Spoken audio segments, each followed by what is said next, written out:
ठीक है।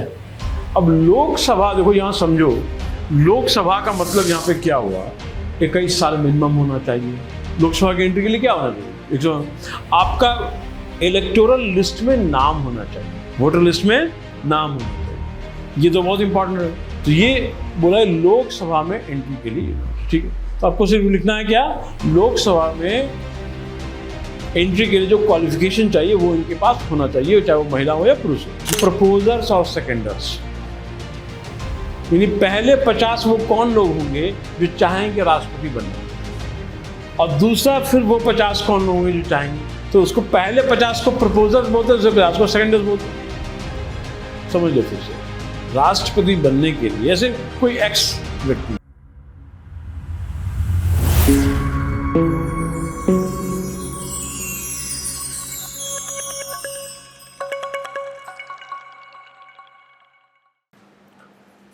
क्या क्या हो गया था हम लोगों का, डीपीएसपी नहीं हुआ था, हो गया था। तो 51A क्या है, 36 से 51 क्या है, सबको जानना चाहिए।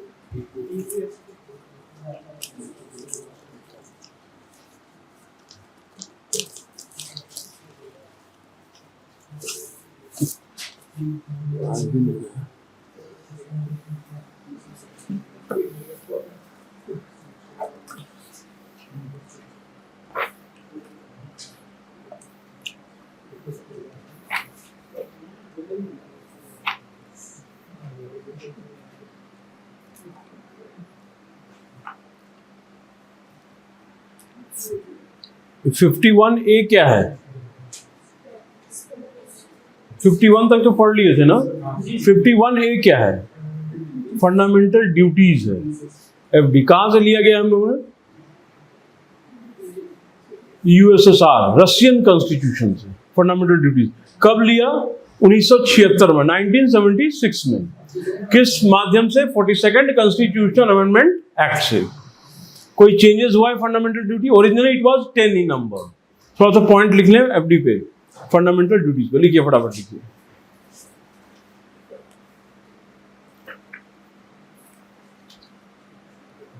Fundamental duties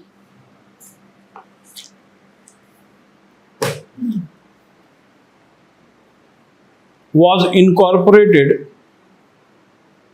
fundamental duties were incorporated, were, W-E-R-E, fundamental duties were incorporated into our Indian constitution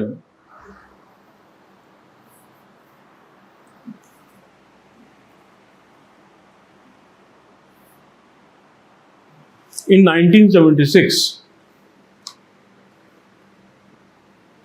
In 1976, 1976 में, बाय वे ऑफ, कैसे, by way of 42nd amendment act,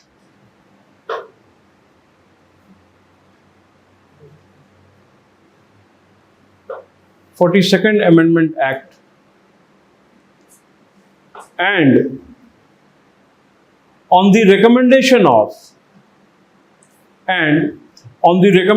of Swarn Singh Committee, Swarn, SWARN, Swarn Singh Committee.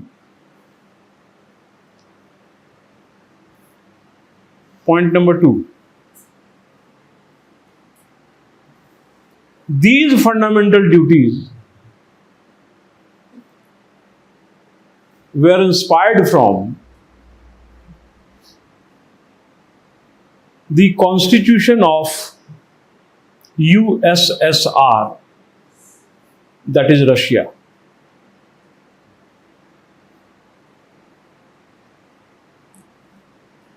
Union of Soviet Socialist Republic of Russia. ठीक है, clear है, USSR। Originally लिखिए, originally it was 10 in number, originally there were 10 fundamental duties.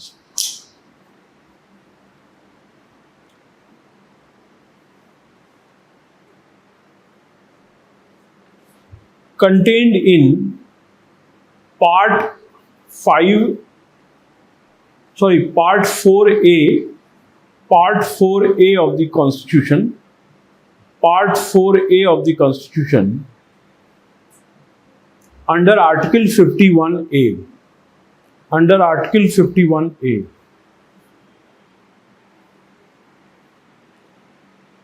and these fundamental duties came into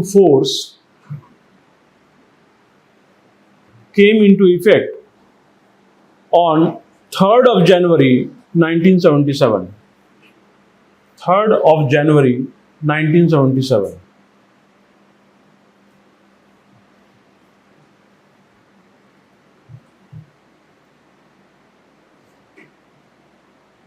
अगर हमें ये कहा जाए कि मौलिक कर्तव्य जो है, फंडामेंटल ड्यूटीज जो है, we have to respect our national flag, क्या ये फंडामेंटल ड्यूटी होगा? If somebody asks us that we have to respect the Constitution of India, fundamental duty है. We have to cherish those ideas that inspired the national struggle, क्या ये fundamental duty होगा? बिल्कुल fundamental duty होगा. National monuments को, Indian heritage and culture को preserve करना है, तो fundamental duty होगा, बिल्कुल होगा. ठीक है, तो ये सारे इस तरह करके 10 fundamental duties हैं. तो वो आप लोग देख लीजिएगा, उसमें कोई ज़्यादा कुछ है नहीं. 11th फंडामेंटल ड्यूटी में चेंज आया है. लिखिए 11th फंडामेंटल, जब जहाँ लिखा 10th फंडामेंटल ड्यूटी उसके बाद में लिखिए 11th fundamental duty.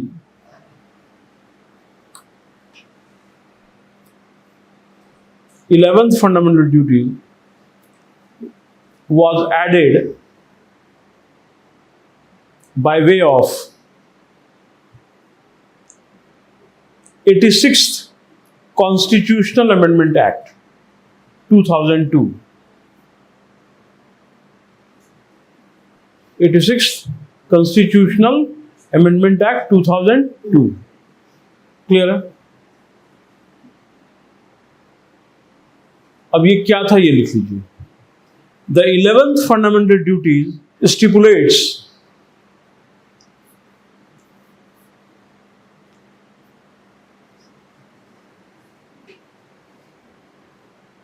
that whoever is a parent or a guardian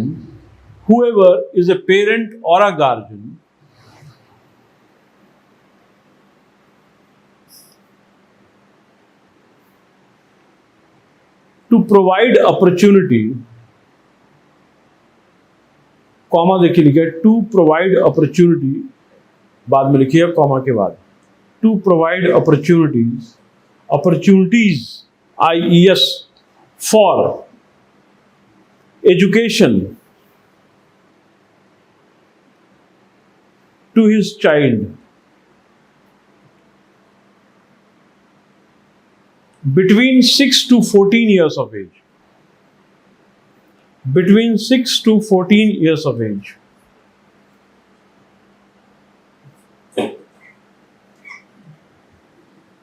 अच्छा, ये फंडामेंटल ड्यूटीज क्या हम नॉन सिटीजन्स या एलियंस में एक्सपेक्ट कर सकते हैं कि only to citizens? Only to citizen. लिखिए एप्लीकेबिलिटी, लिखिए only to citizens. It is applied only to citizens.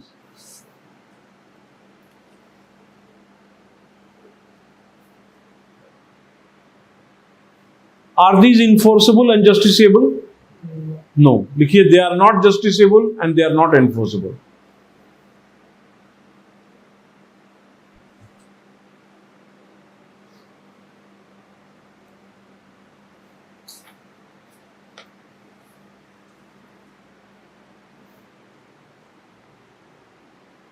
Clear है?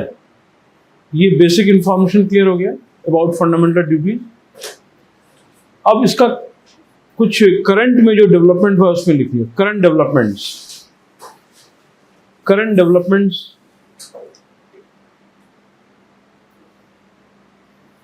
अब करंट डेवलपमेंट्स कहने का मतलब ये हुआ कि बाद में कुछ एक्ट आया है ना, जो कि फंडामेंटल ड्यूटीज को इंप्लीमेंट किया जा सके. For the better implementation of fundamental act आ जाएगा तब तो इंप्लीमेंट होगा. क्लियर है? तो लिखिए सबसे पहले एग्जीक्यूशन ऑफ फंडामेंटल ड्यूटीज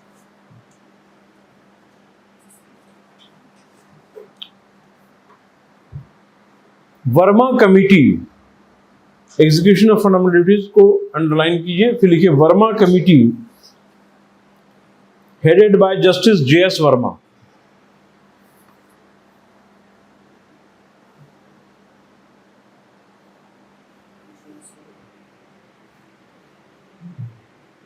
क्या लिखा? Underlined oblique identified the existing laws by which fundamental duties can be implemented or executed.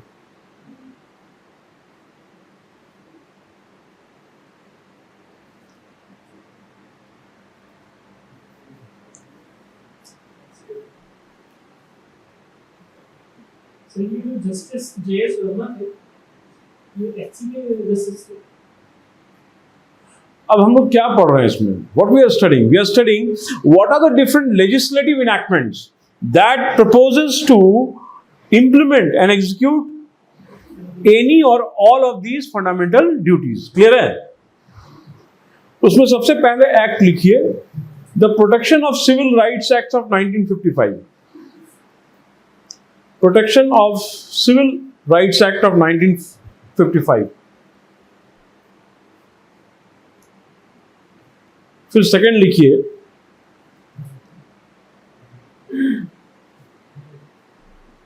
क्या लिखा? Protection of Civil Rights Act.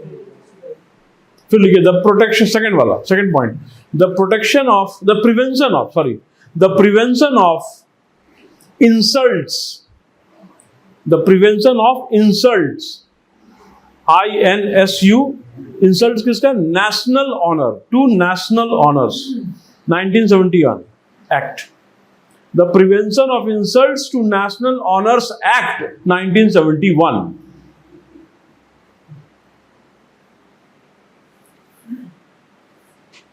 फिर लिखिए the unlawful activities prevention act, the unlawful activities prevention act 1967।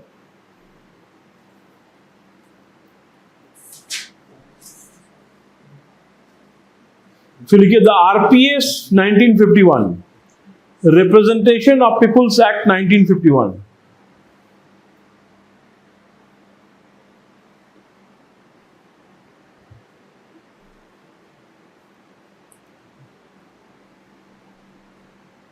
फिर है wild life protection act, wild life protection act 1972।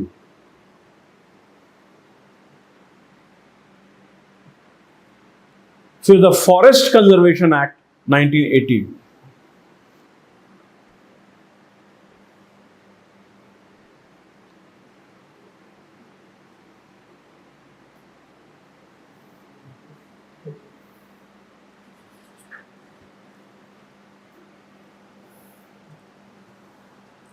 अब देखिए एक fundamental duties ये है, समझ लीजिए पहले,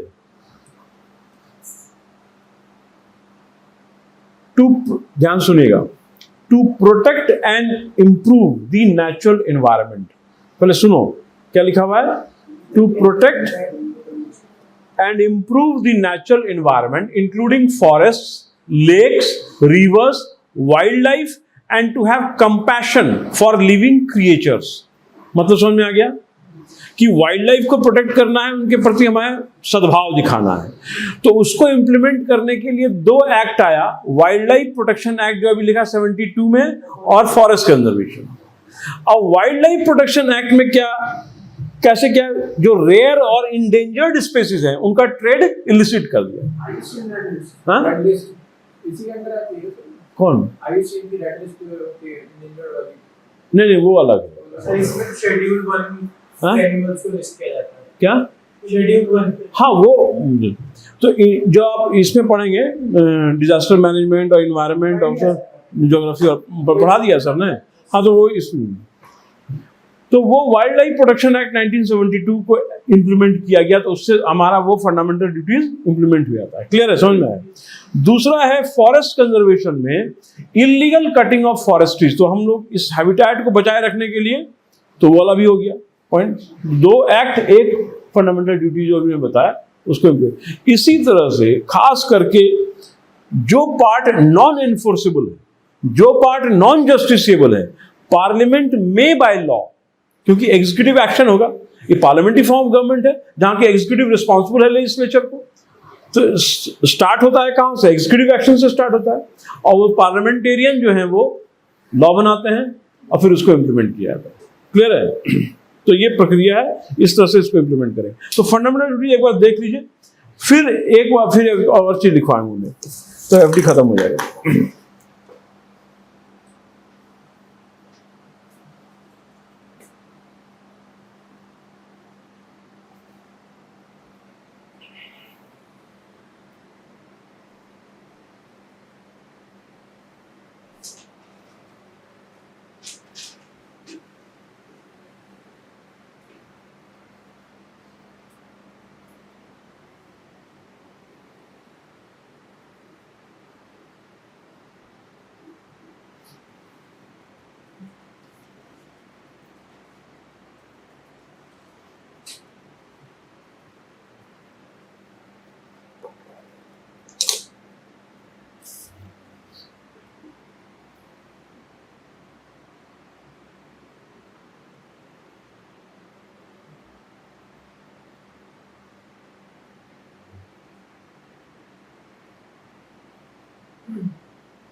अब 2000 में,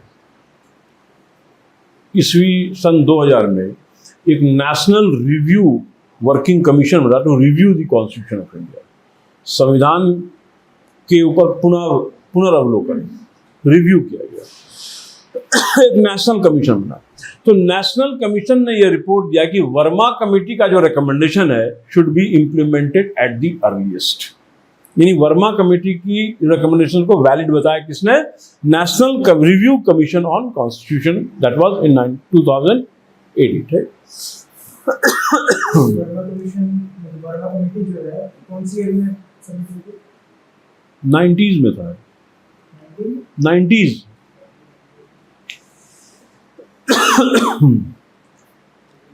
अब ये एमएन वेंकट चलैया अलग जज थे, तो लिखिए under the chairmanship of MN Venkatachaliah the national working commission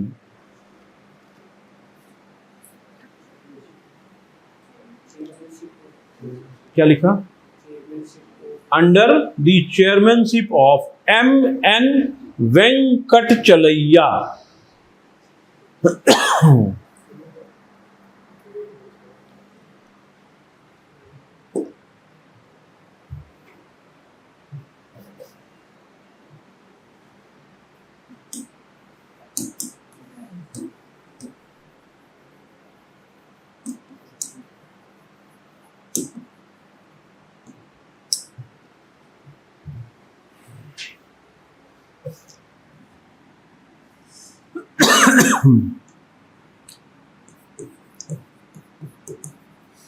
National Working Commission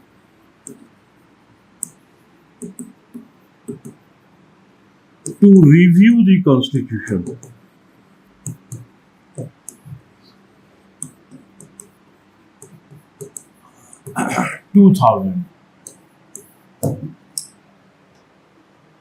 ठीक है।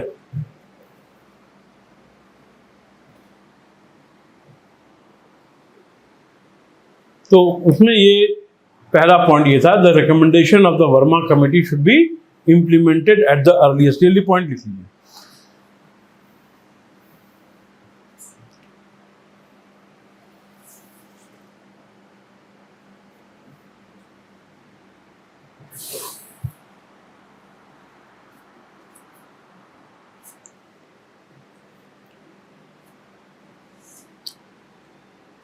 दूसरा पॉइंट जो इनका था चिलैया साहब का, वो ये था कि पीपल शुड बी सेंसिटाइज्ड कि डेमोक्रेटिक प्रोसेस में जो राइट टू वोट है और राइट टू पे टैक्स, जो राइट में ड्यूटी टू पे टैक्स, ठीक है, ड्यूटी टू पे टैक्स, तो इसके प्रति लोगों को जागरूक करना, सेंसिटाइज करना, संवेदनशील बनाना, ताकि वो लोकतांत्रिक प्रक्रिया का हिस्सा बन सके, so that they become the part of the democratic process. तो ये लिख लीजिए।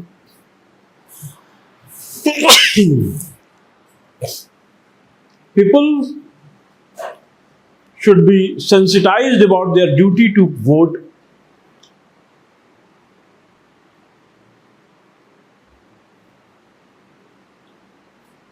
people should be sensitized towards their duty to pay taxes, towards their duty to vote, and actively participate in the democratic process.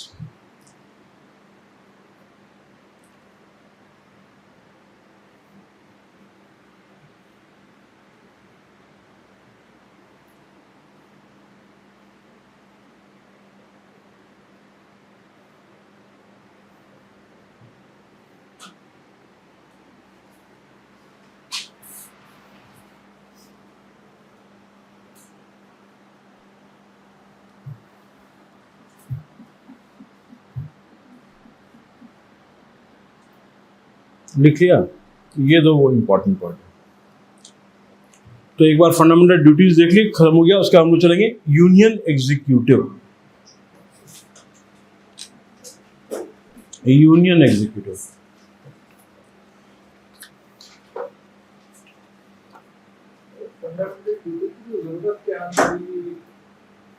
आगामी के 25 साल बाद से लाना पड़ा। क्या लगता है आपको, क्या आंसर होना चाहिए? क्वेश्चन ठीक है। इमरजेंसी के हालात से देखते हुए गवर्नमेंट को जो लगा कि सिटीजन्स की जो ड्यूटी होनी चाहिए, उन्हें राइट्स मिल रहे हैं। देखो, rights are legally enforceable, we all know that, right? And duties should come prior to rights. Duties should come prior to rights. That means कर्तव्य का अनुपालन पहले होना चाहिए, अधिकारों की बात बाद में होनी चाहिए। ठीक है, क्लियर है? राइट्स पहले दे दी गई क्योंकि सिटीजनशिप डिफाइंड था। आई मीन वो चैप्टर पहले आया, सिटीजनशिप कौन है, सिटीजन इसकी जानकारी सबसे पहले होनी चाहिए, कि तभी उस सिटीजन को फंडामेंटल ड्यूटीज मिलेगा और फंडामेंटल राइट्स मिलेगा। सो बोथ शुड रन कोएक्सटेंसिवली, दोनों का सिनोनिमस और एक पैरेलल रिलेशनशिप है दोनों का, ड्यूटीज और राइट्स का। अब आपका प्रश्न ये है, what is question is that it was implemented in, and you know it came into effect in 1977, 3rd of January, 3 जनवरी 1977 को ये प्रभावी हो गया। कौन? मौलिक कर्तव्य, फंडामेंटल ड्यूटी 76 में आया था। तो ये इतना साल में 47 से 50 से इनको लग गया कितना, 27 साल करीब लग गया। तो इस बीच में क्या कभी संविधान को रियलाइज नहीं हुआ कि कभी फंडामेंटल ड्यूटीज आ जाना चाहिए? इतना लेट क्यों हुआ, ऐसा इनका प्रश्न है। यही प्रश्न है, मूल प्रश्न है। क्या लगता है, पहले आप लोग बताइए।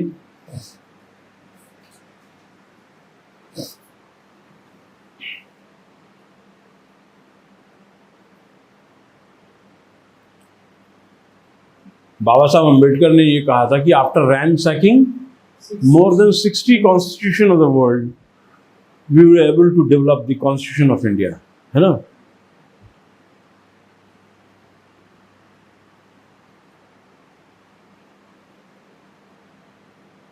फंडामेंटल ड्यूटीज को अगर एनफोर्सबल बना दिया जाता, मान लो अभी तो इन्फोर्सेबल है नहीं, जस्टिसेबल है। अगर आप मान लीजिए कि संविधान की को रेस्पेक्ट नहीं करते हैं, तो या फिर नेशनल फ्लैग के प्रति आपकी जो भावना है वो सद्भावना नहीं है, तो कोई आपको जेल नहीं भेजेगा, तो आप पे कोई चार्ज नहीं लगाया। लेकिन अब इसी को समझना है कि जितने लिस्ट ऑफ फंडामेंटल ड्यूटीज दिए गए जो अपेक्षित हैं, उनको इंप्लीमेंट करने के लिए पहले भी लॉ था, बाद में भी आया, तो अब 1951 में भी है, ठीक है। तो वो चीज क्रम से चल रहा था किसी न किसी रूप में। बात समझो पहले बात को, फंडामेंटल ड्यूटीज वाला पार्ट जो है वो as a chapter it was not there in existence, we agree, but that was being followed as an ideal. Why?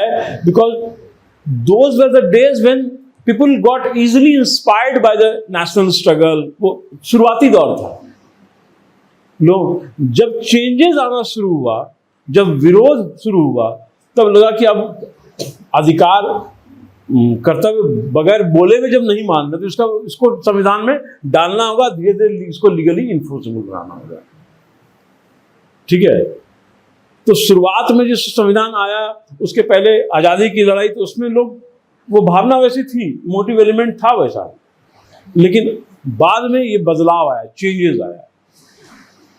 तो अब चेंजेस आया तो हम लोग देखिए अमेंडमेंट करके बहुत सारे चेंजेस इसमें भी लाए, संविधान में भी लाए, और उसको और वो चीज ऐसा नहीं था, ये चीज एक्ट के माध्यम से ये इम्प्लीमेंट हो रहा था, ठीक है।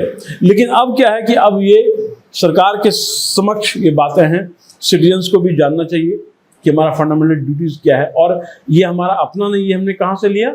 रशिया से। हो सकता, क्योंकि रशिया से हम लोग सोशियो इकोनॉमिक प्लानिंग भी लिए हैं। क्या लिए हैं? सोशियो इकोनॉमिक प्लानिंग भी है। रशियन कॉन्स्टिट्यूशन में ऐसी बातें हो, अभी भी हो सकता है। ये कोई जरूरी नहीं है कि डॉक्टर बी आर अम्बेडकर ने ड्राफ्टिंग कमेटी के हेड थे, उसमें जितना कॉन्स्टिट्यूशन पड़ा बस, अब नहीं, ऐसा नहीं है। अभी भी कोई ऐसा अच्छा स्टेट क्रोएशिया का या किसी और छोटे स्टेट का लग गया है हम लोगों को, और उससे कोई अच्छे आइडिया ना हम ले सकते हैं संविधान में, ठीक है।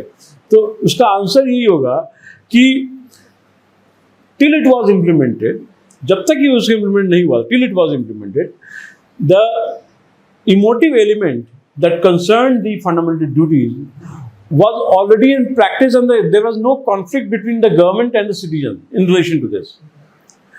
But as soon as the contradictions and conflict grew, later gradually it was realized that so much so that under the premiership of Srimati Indira Gandhi, that we should take a separate list of 10 fundamental duties from Russia and let it be adapted into the Indian Constitution. ऐसा करके लिख सकते हो आप, ठीक है। ये जो मैं आंसर बोला, ये जो भी चीज है, इसी तरह का आपको कुछ चीज आप देखो, मेन से क्वेश्चन में जो कोई आ रहा है अभी, डायरेक्ट कॉन्स्टिट्यूशन से कोई क्वेश्चन नहीं, बहुत रेयर है क्वेश्चन, लेटेस्ट डेवलपमेंट से क्वेश्चन है। लेकिन बेसिक ये प्रैक्टिस कब होगा? अभी भी जैसे मैंने क्वेश्चन दिया था मेन एग्जामिनेशन का, अभी सब लोग, आप लोगों ने, कुछ लोगों ने लिखा भी है इस पर, तो कुछ लोगों ने ठीक लिखा है, कुछ लोगों की सुधार की गुंजाइश काफ़ी है उसमें। तो उसमें आपका ओपिनियन और व्यू बेस्ड क्वेश्चन ज़्यादा है। तो UPSC is interested now in your opinion view based questions, क्योंकि याद करके वो सब लिख देगा। That is not UPSC. IAS को बनना है what is thing beyond the obvious, ये स्पष्ट दिख रही है, सबको दिख रहा है। यहाँ पे क्या लिखा हुआ है, इस ये पावर डेवलप करना है कि क्या हो सकता है। जैसे मान लीजिए, इसको एक अच्छी से समझ लीजिए, मेंस का जो अप्रोच है, अब जैसे आप फर्स्ट वर्ल्ड वॉर,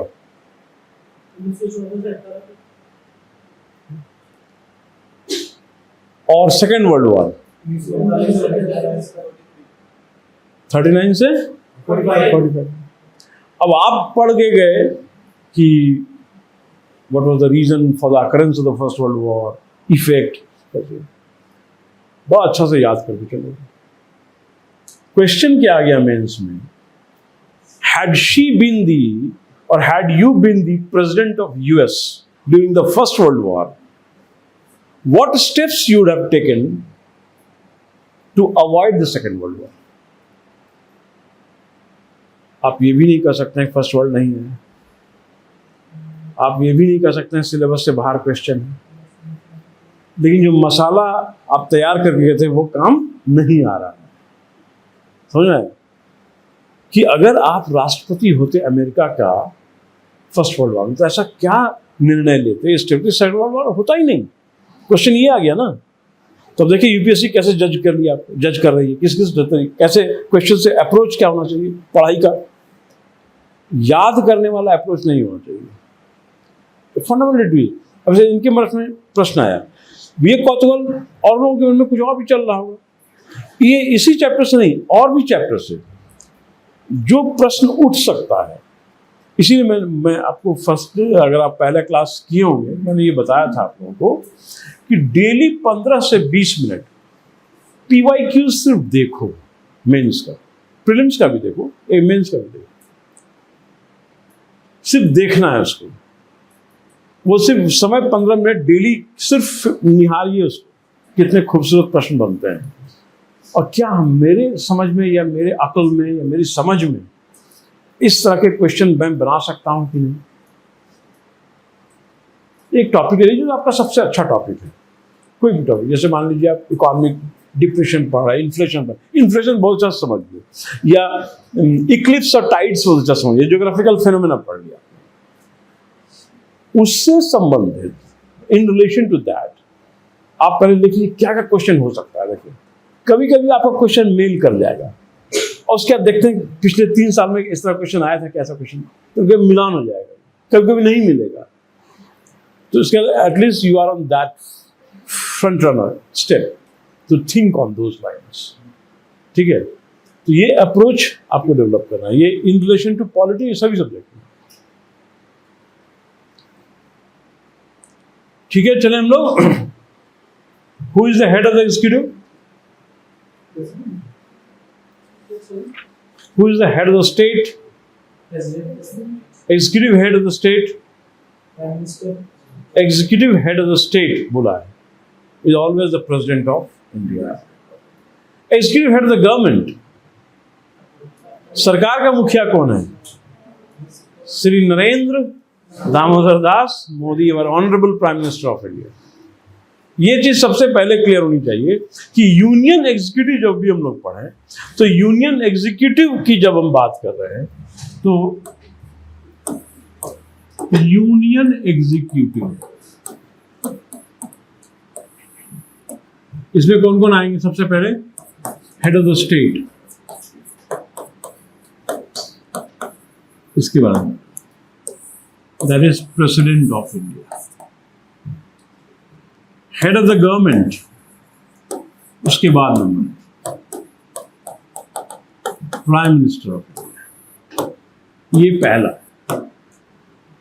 और यहां पे एक मैं बात बताऊं, एक गवर्नमेंट ऑफ इंडिया का एक डॉक्यूमेंट निकलता है, वारंट ऑफ प्रेसिडेंस, इसको बोलते हैं। क्या होता है? Warrant of precedence. तो वारंट ऑफ प्रेसिडेंस जो होता है, देख लीजिए कैसे लिखा होता है, warrant of precedence. Warrant of precedence में डेजिग्नेशन वाइज जो गवर्नमेंट ऑफ इंडिया का है, तो सबसे पहला डेजिग्नेशन कौन होगा? प्रेसिडेंट। क्लियर है? उसके बाद वाइस प्रेसिडेंट, उसके बाद प्राइम मिनिस्टर, उसके बाद प्राइम मिनिस्टर, उसके बाद गवर्नर ऑफ स्टेट्स, इस तरह करके और भी सारे लिस्ट। ठीक है, तो ये आपको जानना होगा। तो यूनियन हेड ऑफ एग्जीक्यूटिव जो हम बात कर रहे हैं, एग्जीक्यूटिव का मतलब क्या होता है? कार्यपालिका। लिख लीजिए, हिंदी में लिखिए कार्यपालिका।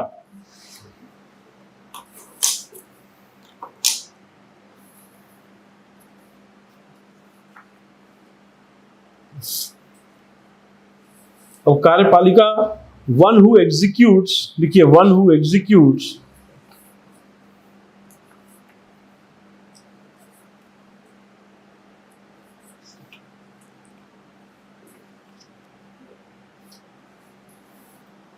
the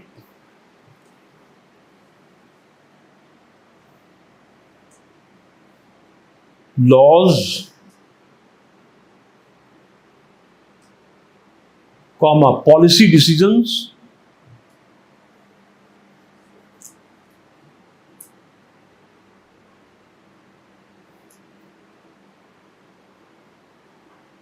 वो व्यक्ति जो कि पॉलिसी डिसीजंस या लॉ को इंप्लीमेंट करता हो उसको हम एग्जीक्यूटिव कहते हैं। और यूनियन एग्जीक्यूटिव, देखिए the union executive comprises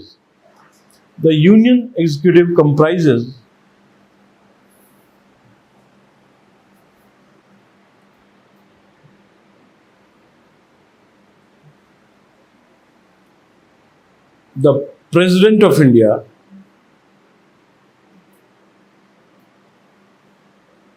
on whom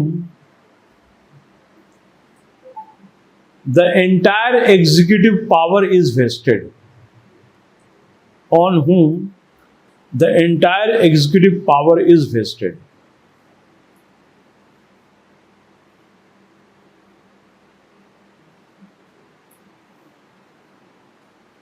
But they are actually exercised by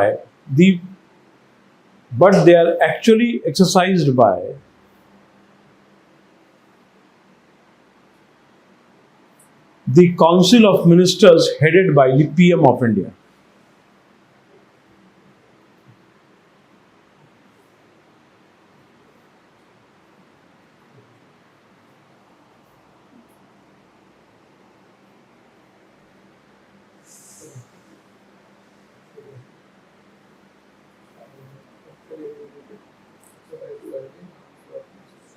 Clear है? That means president has always to act.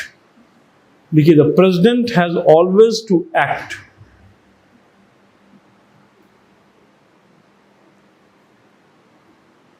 only with the aid and advice,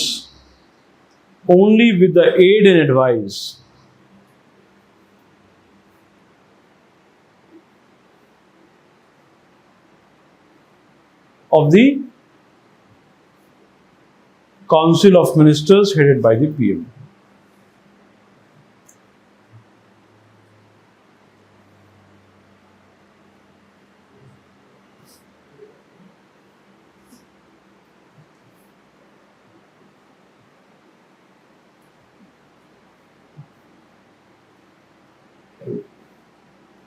clear है यहां तक?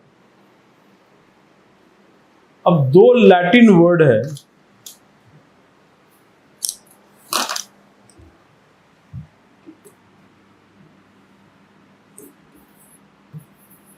de jure and de facto, और दूसरा है primus inter pares and onus inter pares.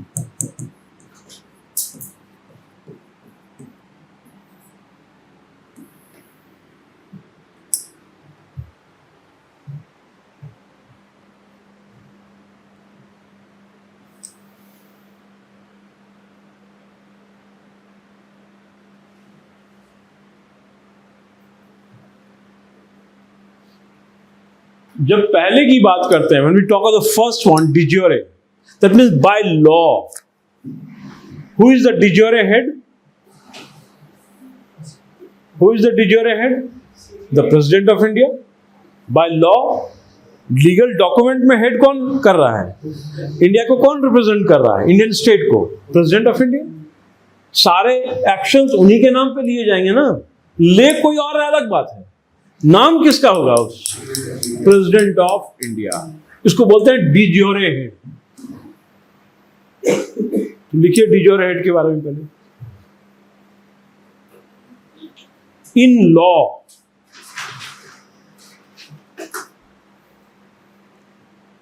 Comma in document, comma in paper, in written,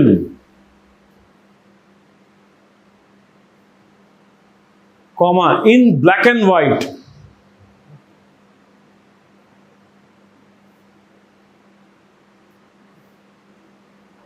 President is the de jure head of India. President is the de jure head of India.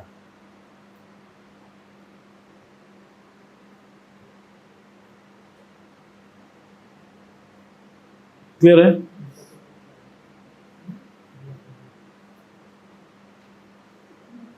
Paper में, document में, law में,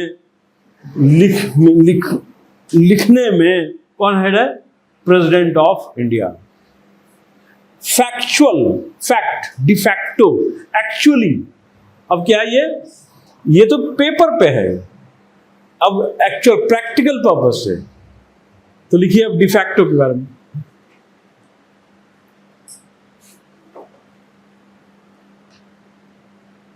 for all practical purposes,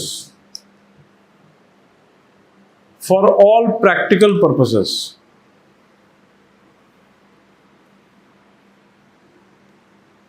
in actual sense and in actual exercise of power,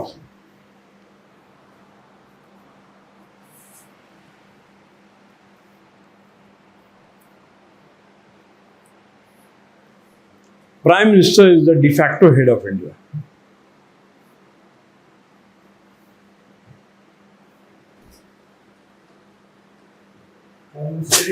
The de facto head of India.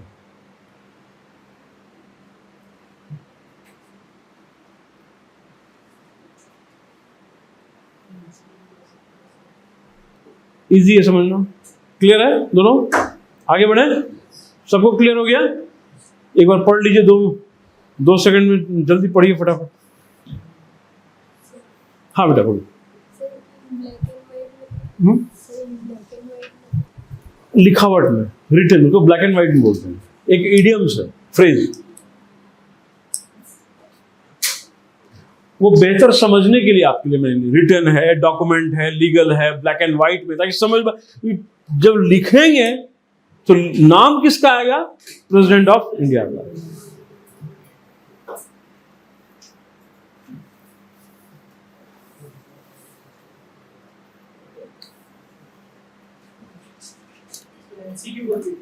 हाँ हाँ वही मैं clear है यहां तक? अब दूसरा है प्राइमस इंटर पेरे और ओनस इंटर पेरे। ये प्राइमस इंटर पेरे मतलब फर्स्ट अमंग इक्वल्स। इसका मतलब होता है first among equals, first among equals. और ओनस इंटर पेरे होता है वन अमंग इक्वल्स।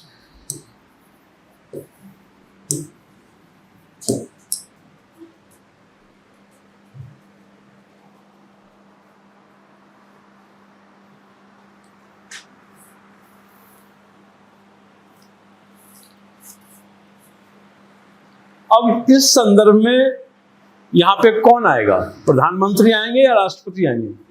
अब एक ध्यान से फर्स्ट में प्रेसिडेंट आएंगे और सेकंड वाले में प्राइम मिनिस्टर। जल्दीबाजी कर दी आप, अति शीघ्रता घातक का कारण होता है ना। सोचिए क्या यहां पे किस आशय से ये लिखा गया है? With what intention has it been written on the board? किस आशय से?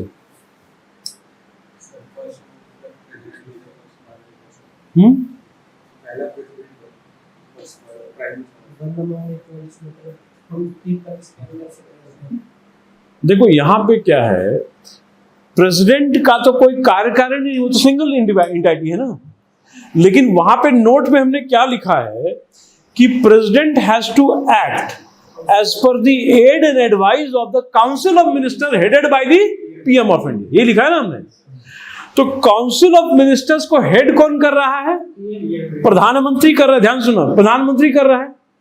तो प्रधानमंत्री है किसका हिस्सा? काउंसिल ऑफ मिनिस्टर का हिस्सा, यानी केंद्रीय मंत्री परिषद का हिस्सा है। One among equals, one among, वो भी मिनिस्टर है ना, वो भी he is one among equals, but since he is prime minister it is called first among equals. तो इसको दो प्रधानमंत्री को ही हम फर्स्ट अमंग इक्वल्स भी कहेंगे और वन अमंग इक्वल्स भी कहेंगे। तो ये लिखिए इसके बारे में। Since the prime minister is also one among all ministers, one among all council of ministers.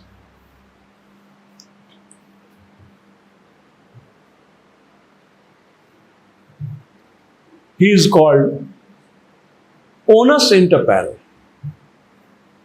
one among equals. But as he leads the entire council of ministers,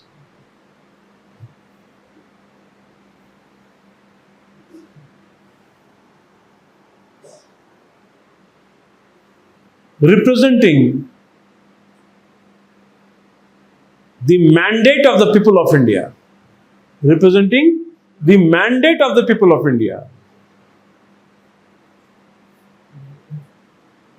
he is called primus inter pares. S यहां silent है, पैरे तक रुक जाना है। Onus inter पैरे, Primus inter पैरे। Clear है?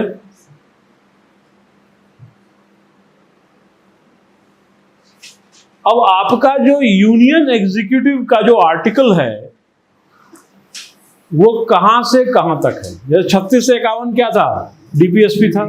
12 से 35 क्या था? एफआर था। सिटीजनशिप क्या था? 5 से 11 था। ऐसे तो अगर हम आपसे पूछें कि एक सिंपल सा कि यूनियन एग्जीक्यूटिव भाई साहब आप पढ़ रहे हैं, क्या आर्टिकल कहां से कहां तक है वो? तो 51A तक तो आपने खत्म कर लिया, एफडी फंडामेंटल ड्यूटीज। अभी 51 पढ़ा, डीपीएस जो 51A क्या हो गया? फंडामेंटल ड्यूटी हो गया। क्लियर है? अब 52 से 52 से क्या हो गया? यूनियन एग्जीक्यूटिव 78 तक लिख लीजिए, फ्रॉम 52 टू 78।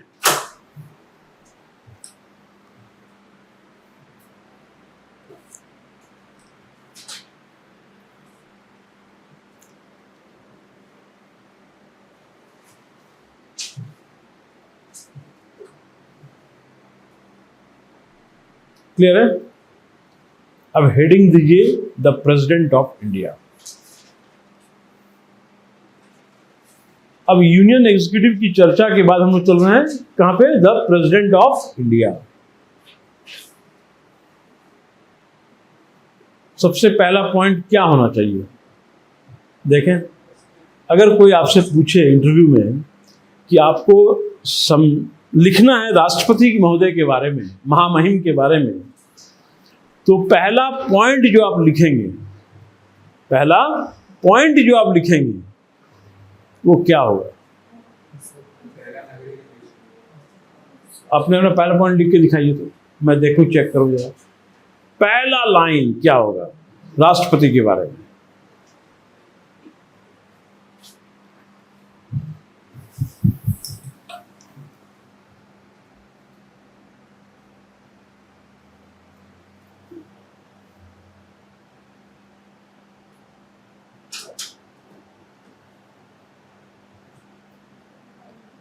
कॉपी में लिखना है, चुपचाप बैठ जाना है।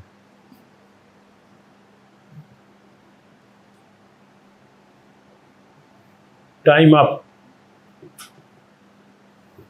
चलिए आप बताइए लास्ट क्या लिखा? आप बताइए, President is the head of the state. आप बताइए। First citizen of the state. First citizen of India. First citizen of the state. President is first citizen and head of the state. First citizen of India. First citizen of very good, बहुत बढ़िया। He is the first citizen of India. बहुत बढ़िया, बहुत बढ़िया। I am very happy. लिखिए, he is the first citizen of India.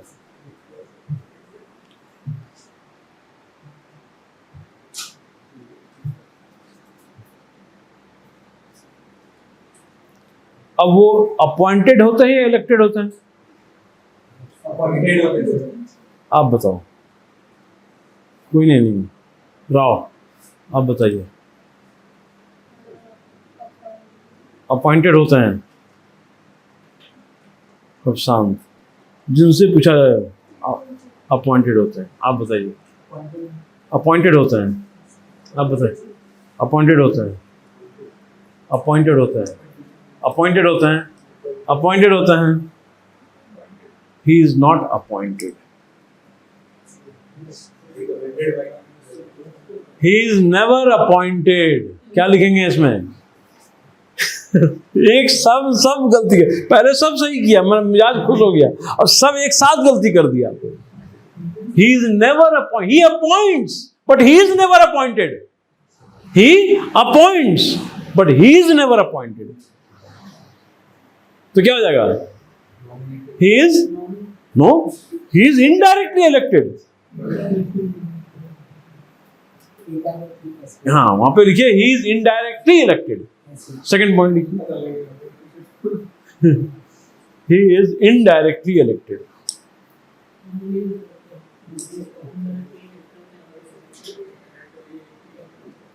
Clear हो गया?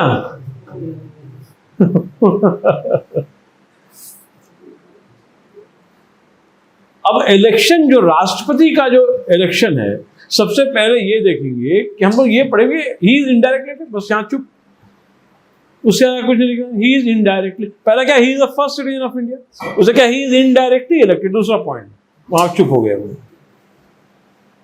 अब कौतूहल जागता है हमारे दिमाग में कि कौन व्यक्ति बन सकता है, हाँ? कौन व्यक्ति बन सकता है? Who can become the president of India? He must be a citizen of India. तो लिखिए qualification to become the president of India. Qualification for the office of the president. Topic होगा qualification for the office of the president या qualification to become the president of India. दोनों में कोई भी लिख सकते हो। Qualifications कर दो for the office of the president.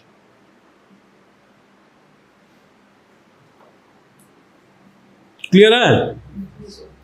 तो पहला क्वालिफिकेशन क्या हो गया? He must be a citizen of India.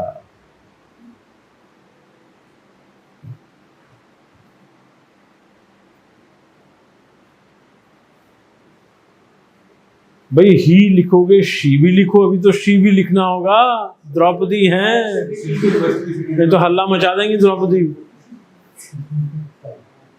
है ना? द्रौपदी मैम से कोई भिड़ नहीं सकता है। So Draupadi Murmu is the current incumbent. कौन हो गई?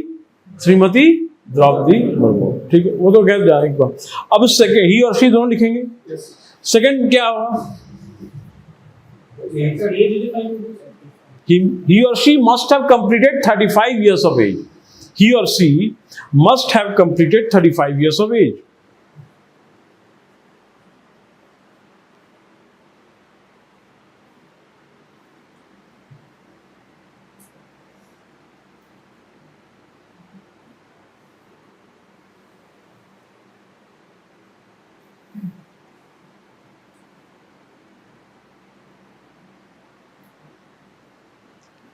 अब तीसरा जो बताया गया है कि लोकसभा में एंटर करने के लिए जो आवश्यक अर्हताएं हैं, जो आवश्यक योग्यताएं हैं, ये उनके या उस महिला या पुरुष के पास होना चाहिए। ही और शी मस्ट बी, लिखिए he or she must be qualified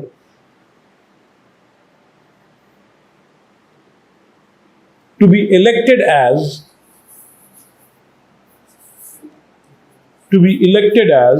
a member of the Lok Sabha. Sir सिर्फ लोकसभा ही है यहाँ पे? हाँ, सिर्फ लोक 100% लोकसभा। ठीक है। अब लोकसभा देखो यहां समझो, लोकसभा का मतलब यहां पे क्या हुआ कि 21 साल मिनिमम होना चाहिए। लोकसभा की एंट्री के लिए क्या होना चाहिए? आपका इलेक्टोरल लिस्ट में नाम होना चाहिए, वोटर लिस्ट में नाम होना चाहिए। ये तो बहुत इंपॉर्टेंट है। तो ये बोला है लोकसभा में एंट्री के लिए, ठीक है। तो आपको सिर्फ लिखना है क्या, लोकसभा में एंट्री के लिए जो क्वालिफिकेशन चाहिए वो इनके पास होना चाहिए, चाहे वो महिला हो या पुरुष हो। क्लियर? उनको किसी लाभ का पद, ऑफिस ऑफ प्रॉफिट, तो लाभ का पद नहीं ग्रहण करना चाहिए। लिखिए he or she should not hold any office of profit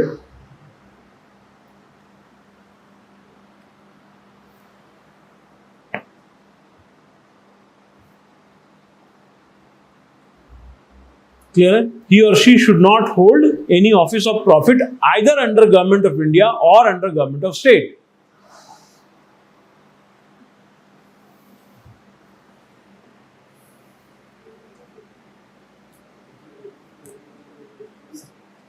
Either under government of India or under government of states. उनका कोई मंत्रालय पास नहीं है। उनके पास कोई मंत्रालय नहीं है।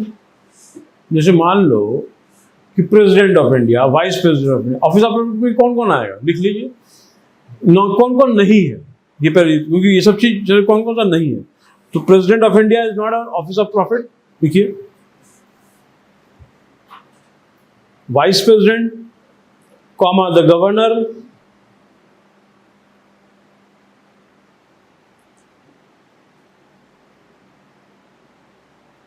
ये तो नहीं ही होना चाहिए।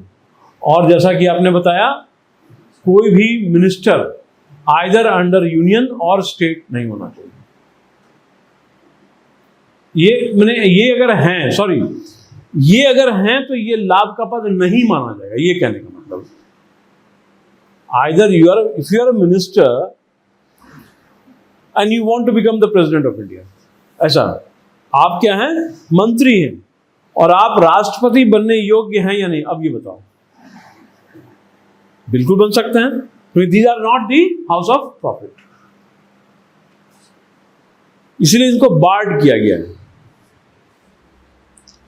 तो कौन कौन से होंगे जो ऑफिस ऑफ प्रॉफिट में नहीं है? President, vice president, governor, minister, सारे मिनिस्टर, प्रधानमंत्री, सब आ गए इसमें। ठीक है। तो अब ये इसका मतलब ये हुआ कि अगर आप लाभ का पद, अब कोई बोलेगा ठीक है प्रधानमंत्री, तो क्या राष्ट्रपति नहीं बन सकते हैं? बन सकते हैं, लेकिन पहले उसको त्यागपत्र देना होगा। क्लियर, समझ में आ गया? Then only you can become, you can be the candidate for the president of India. Clear है? कौन कौन सा क्वालिफिकेशन समझो पहले।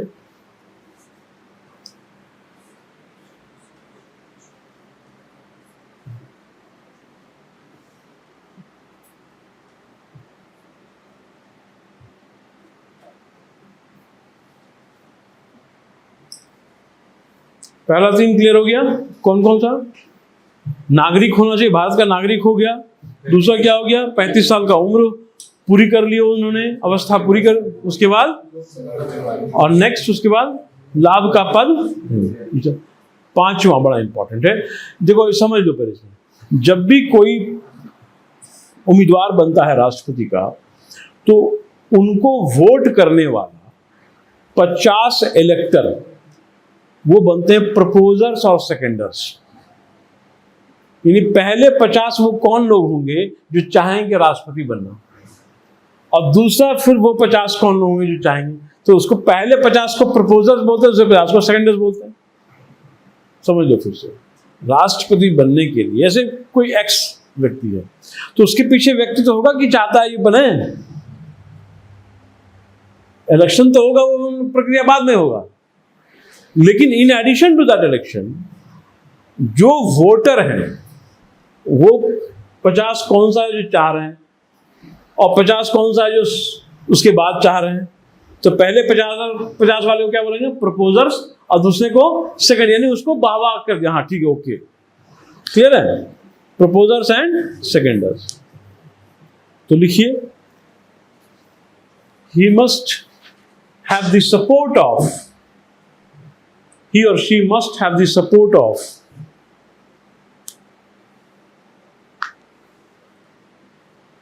अब देखो ये सपोर्ट कैसे जाता है, जब भी कोई नॉमिनेशन फाइल करता है तो उसमें नाम होता है उसका।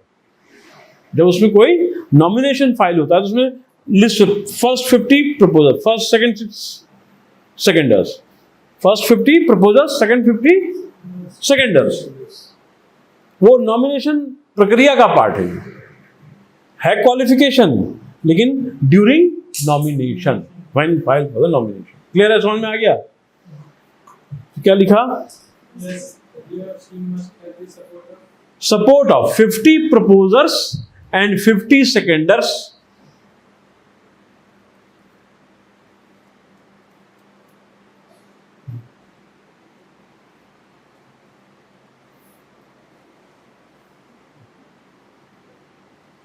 during nomination process, during the nomination process.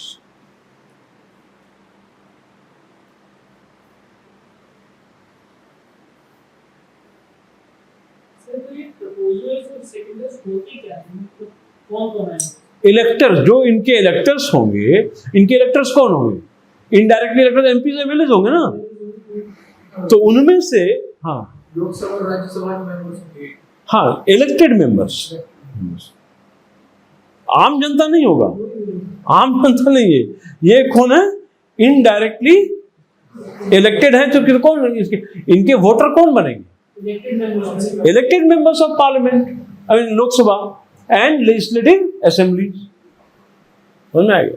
तो इन सारे इलेक्टर्स में पहला 50 तो कोई होगा, दूसरा 50 भी कोई होगा, कुछ एमएलए होंगे, कुछ एमपी होंगे, नॉट नेसेसरी सब एमपी ही हो, नॉट नेसेसरी सब एमएलए ही हो, कोई भी हो सकता है 50।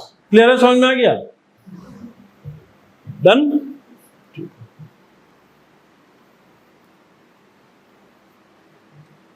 तो एक बार क्वालिफिकेशन देख लीजिए। एक और क्वालिफिकेशन है, इनको एक सिक्योरिटी डिपॉजिट, जमानत आरबीआई के पास देना होता है। कितना? 15,000 रुपए। लिख लीजिए, he has to, the candidate has also to deposit, the candidate has also to deposit rupees 15,000, a sum of rupees 15,000 in the Reserve Bank of India. Clear है?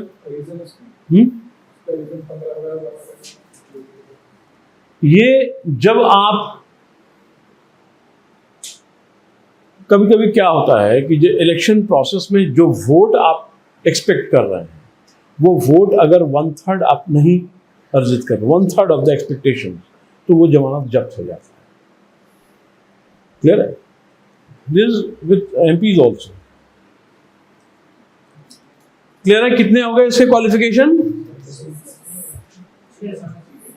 6 क्वालिफिकेशन समझ में आ गया? क्लियर है? चलिए अब हम लोग चलते हैं इलेक्शन प्रोसीजर पे।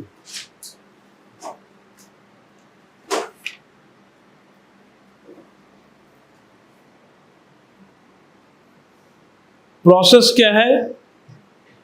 लिखिए, the president of India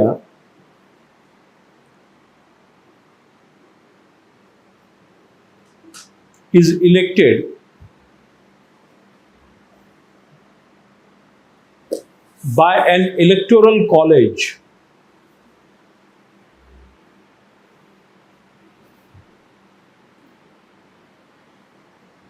comprising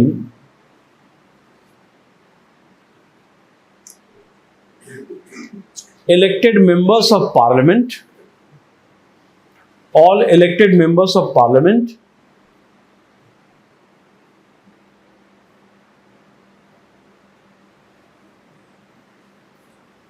that means both the houses of parliament, Rajya Sabha और लोकसभा के elected members होने चाहिए, and the elected members of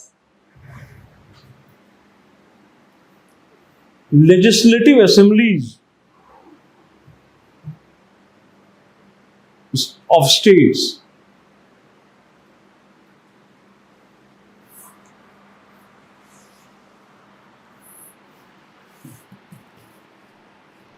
क्या यूटीज में रिप्रेजेंटेशन होगा? यूनियन टेरिटरीज में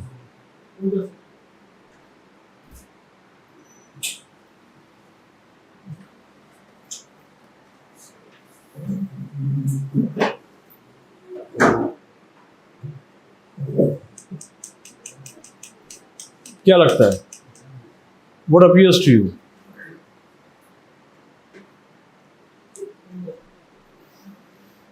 There are few UTs which are represented, notably Delhi, Puducherry, and the newly constituted Jammu and Kashmir. अभी जम्मू कश्मीर और लद्दाख 2 यूटी बना ना, तो उसमें जम्मू एंड कश्मीर को, जो Jammu and Kashmir reorganisation act है 2019, उसमें ये प्रोविजन है, वहां पे एक लेजिस्लेटिव असेंबलीज होगा जिसके मेंबर्स जो हैं वो प्रेसिडेंट ऑफ इंडिया के कौन बनेंगे? वोटर बनेंगे, इलेक्टर बनेंगे। क्लियर है? समझ में आया? तो क्या लिखा, फिर से पढ़ो।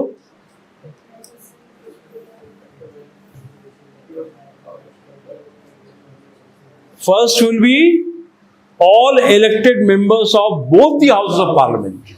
Second is all the elected members of the legislative assemblies of state. अगर यहाँ पे कुछ, what about the legislative council of the state? MLC, member of legislative council, will he be elected to the president of India?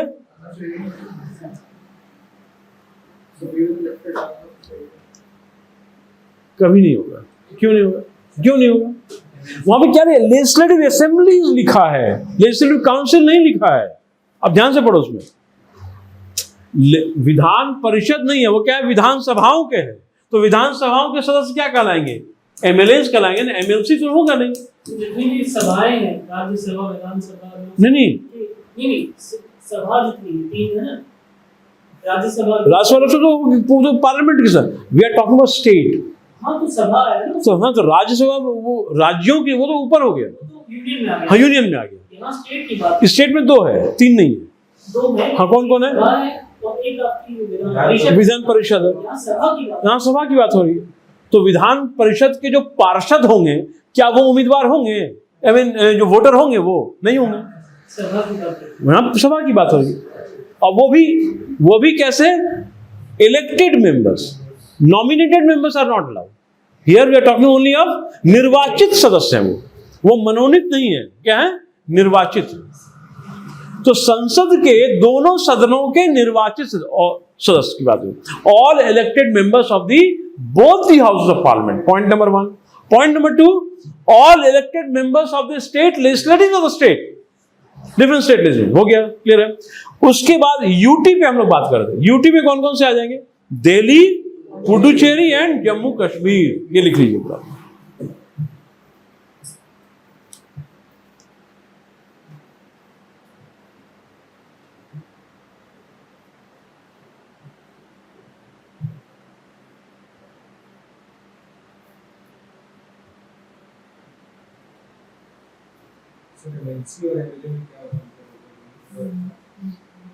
MLA का full form होता है member of legislative assembly.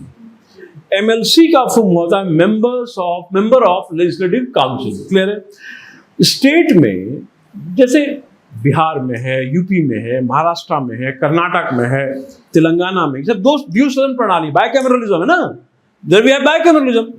तो जो ऊपरी सदन है, यानी वहां भी जैसे राज्यसभा ऊपरी सदन है, वैसे वहां भी ऊपरी सदन है, उसको बोलते हैं लेजिस्लेटिव काउंसिल, और निचली सदन क्या बोलेंगे, लेजिस्लेटिव असेंबली। तो ऊपरी सदन के सदस्य की बात हो रही है, वो कभी भी उम्मीदवारी के लिए वोट नहीं करेंगे, राष्ट्रपति के उम्मीदवार के लिए वोट नहीं करेंगे निर्वाचन के लिए। क्लियर है?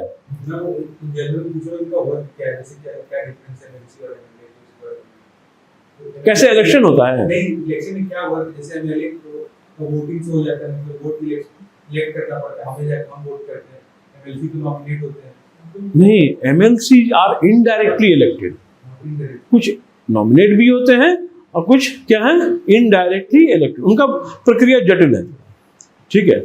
उसमें यूनिवर्सिटीज के भी पार्टिसिपेट करते हैं, उसमें लोकल जो गवर्नमेंट है, लोकल सेल्फ गवर्नमेंट से भी जाते हैं, उसका रेशियो है, ठीक है। उसमें एमएलएस भी पार्टिसिपेट करते हैं, ठीक है। बिहार के जो वो थे सर, हमारे चीफ मिनिस्टर, वो एमएलए थोड़ी एमएलसी पे तो करते हैं। बिल्कुल बिल्कुल बिल्कुल। नीतीश कुमार। हाँ हाँ हाँ।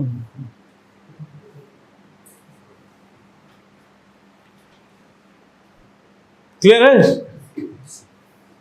तो अब यहां हाँ एक नोट यहां पे लिख लीजिए, नो नॉमिनेटेड मेंबर, लिखिए नो नॉमिनेटेड मेंबर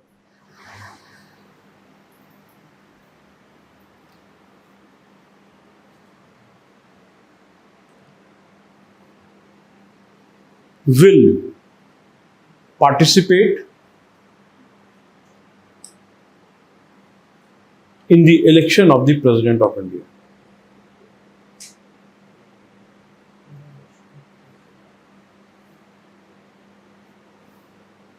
ठीक है, यहां पे हम लोग किसकी बात कर रहे हैं, इनडायरेक्टली इलेक्टेड जो प्रेसिडेंट होंगे, उनके वोटर्स जो होंगे वो कभी भी नॉमिनेटेड मेंबर नहीं होंगे।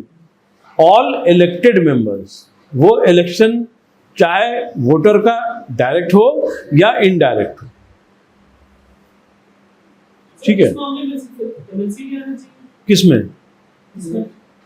नहीं, उसको सिर्फ पार्लियामेंट में अपर हाउस को लिया गया है, सिर्फ पार्लियामेंट में अपर हाउस को लिया, स्टेट में नहीं लिया गया। क्लियर है? क्यों? अब उसका कारण क्या पूछूंगा? Why? See, the President of India is representing the mandate. Direct, indirectly, direct तो कर ही रहा है। Now, वहां पे वो सिर्फ द्वि सदन प्रणाली 8 स्टेट्स में ना, सॉरी 6 स्टेट में, 6 में जम्मू कश्मीर तो खत्म ही हो गया। तो 6 स्टेट वाला पार्ट जो है, उसमें वो पूरी देश की आकांक्षाओं को तो रिप्रेजेंट नहीं कर रहा है, वो तो 6 स्टेट को रिप्रेजेंट कर रहा है। लेकिन वो 6 स्टेट के एमएलसी डिफरेंस क्रिएट कर सकते हैं किसी 2 में अगर कंपटीशन हो गया तो, हाँ हो जाएगा। तो वो एंड दो 6 state is not India, is only 6 state that is representing only 6 state, people of the 6 of the state. So we will not do any such mistake. Clear हो गया? चलिए अब हम लोग क्या क्या लिखे हैं अभी, कौन कौन पार्टिसिपेट नहीं कर, लास्ट वाला नॉमिनेशन उसके पहले कौन कौन पार्टिसिपेट कर सकते हैं। क्लियर हो गया? तो अब आपका यहां क्या खत्म हो गया, क्वालिफिकेशन खत्म हो गया और इलेक्शन। अब इलेक्शन का सिस्टम लिखिए, system of election.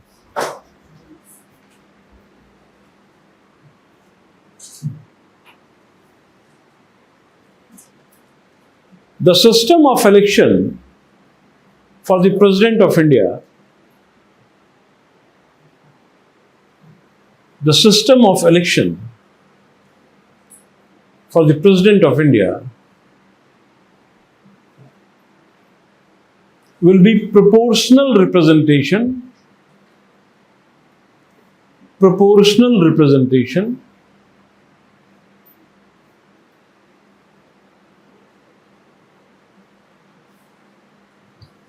by means of single transferable vote system, by means of single transferable vote system।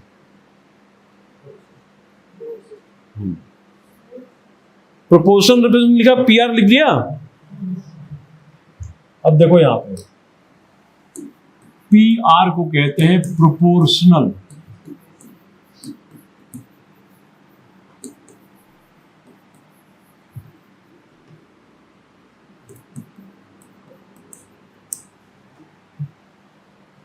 समानुपातिक प्रणाली, प्रोपोर्शनल रिप्रेजेंटेशन, ठीक है। और उसके बाद क्या है, सिंगल ट्रांसफरेबल वोट सिस्टम। तो पहले चलते हैं प्रोपोर्शनल रिप्रेजेंटेशन क्या मतलब होता है, समझो पहले इसको। अब देखो मैंने क्या बताया कि हर स्टेट के MLAs वोट करेंगे ना, तो value of the vote of one MLA from Goa, let's say she is an MLA from Goa and you are an MLA from Maharashtra. She is a MLA from Goa and you are an MLA from Maharashtra. Both will come and vote in my favor, let's say, or in two of us, two candidates, there are two X and Y. You voted in favor of her and you voted in favor of Y. How can a value of the vote of two different MLAs from two different states be equal if they are representing two different population? If they are representing two different set of population, right? For example, the population of Goa is far smaller than Maharashtra, if you see. So if you are representing one constituency of Goa and you are representing one constituency of Maharashtra, definitely the number of population will be different for these two set of people, right? So those, in order to equate that, what we do, in order to equate, ताकि उनका जो value of the vote है वो बराबर हो, क्या करते हैं, उस पॉपुलेशन ऑफ स्टेट को डिवाइड करते हैं total number of MLAs। Population of the state को क्या करते हैं, टोटल नंबर ऑफ MLAs से डिवाइड कर देंगे, ठीक, क्लियर है, टोटल नंबर ऑफ MLAs से। इसी तरह सबका हम बना लेते हैं, महाराष्ट्र, बिहार, 2800 स्टेट का बना लिया हमने, और उसको इंटू 1/1000 कर देते हैं। क्या कर देते हैं, इंटू 1 सब में एक 1000 कर दिया, पैरिटी कर दिया, ठीक, क्लियर है। तो अब क्या है, अब वो हो गया पैरिटी। अब पैरिटी क्या है कि जब जैसे एक वैल्यू ऑफ द वोट बनेगा तो अब इक्वल होगा। अब ये अचीव करने के लिए, ये वाला पार्ट अचीव करने के लिए हम क्या करते हैं, टोटल नंबर ऑफ, पहले vote of, value of vote of MPs निकालते, क्योंकि MLAs MP दोनों आ गए ना वोट देने के लिए, ये MPs हो गए, MLAs हो गए। पहले MP से कैलकुलेट करते हैं, कैसे करते हैं MP से कैलकुलेट,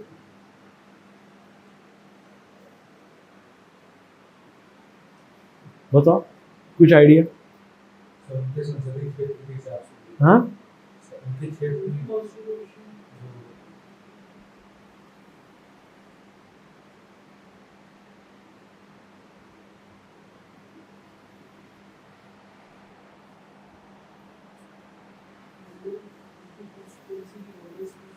देखो इसमें ट्रांसपेरेंट डिलिब्रेशन होना चाहिए। क्या देखो, वी आर स्टडिंग व्हाट, किसमें,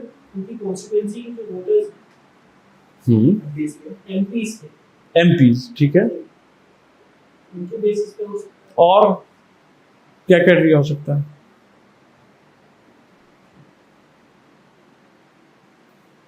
चलो पहले लिख लो, समझ में आएगा, आ जाएगा समझ में। पहले लिखिए,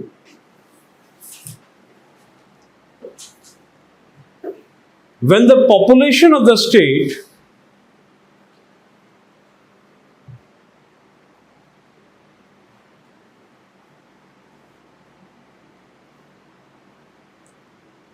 is divided by the total number of MLAs,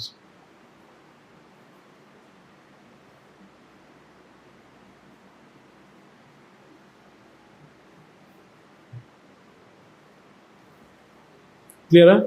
क्या बोले, जब डिस्कस किए हम लोग, क्या बोले,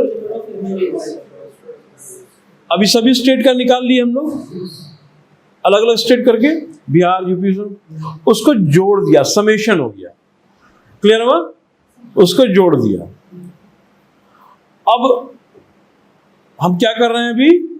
value of the vote of 1 MLA निकाल रहे हैं सबसे पहले, है ना? तो वो निकाला हमने, कैसे निकाले? Total population divided by total number of, ठीक है। अब उसका समेशन कर दिया हमने ये निकालने के लिए कि value of the vote of 1 MP क्या होगा। कैसे? देखो,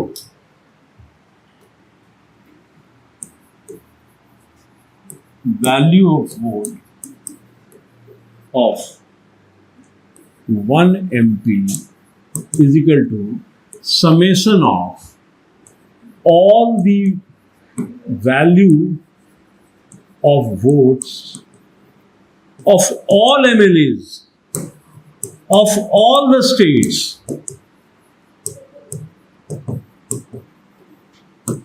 clear है?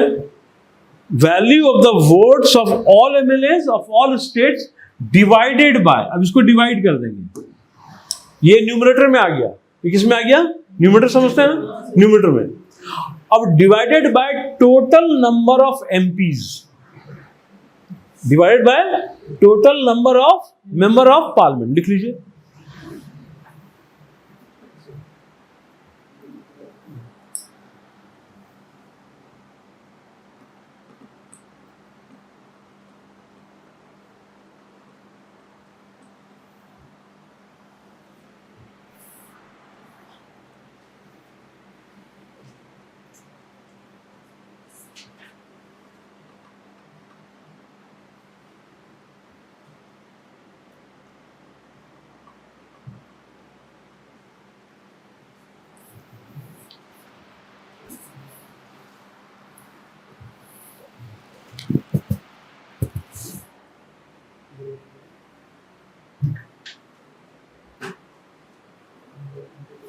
आपको समझ में आ रहा है?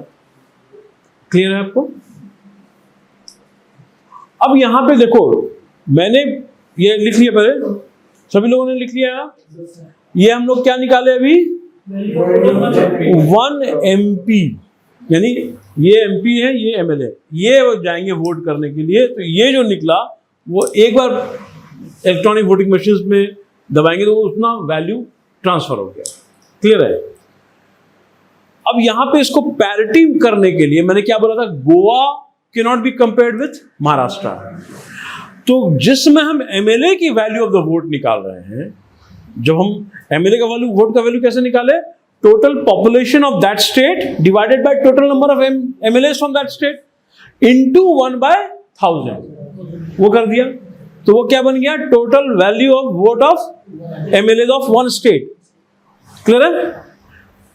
अब उसके बाद उसी का 2800 का जब हम टोटल किए तो न्यूमरेटर में चला गया, divided by total number of MPs into, यहां पे भी कोट करेंगे 1/1000, इनटू 1/1000 यहां पे भी करेंगे।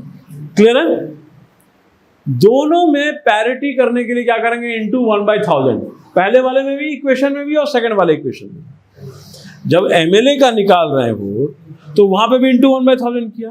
अब value of the vote of 1 MP निकाले तो इनटू 1/1000 किया। ठीक है? क्लियर है? ये इतने डाइवर्सिटीज है, इनको हम लोग इक्वेट करने के लिए किया। क्लियर है? अब यहां से ये वाला पहले समझे कि नहीं, कि कैसे अगर क्वेश्चन ये आ जाए मेंस में कि how do we calculate the value of 1 vote of MLA and how do we calculate the value of 1 vote of MP during the indirect election of the president of India. आ सकता है question? तो कैसे आप बढ़ेंगे? पहले value of the vote of 1 MLA, फिर value of the vote of 1 MP। Value of the vote of 1 MLA कैसे निकलेगा? मैंने बताया अभी क्या है? Total population of that state divided by total MLA into 1/1000। Clear है? That is for a particular state, be it Bihar, Maharashtra, West Bengal, anything, right? Similarly, we will do this exercise continuously for 28 states, and then I'll summate it. Summation निकल गया उसका, and that summation will act as a numerator, act as a very good numerator for calculating the value of the vote of 1 MP. Is that clear?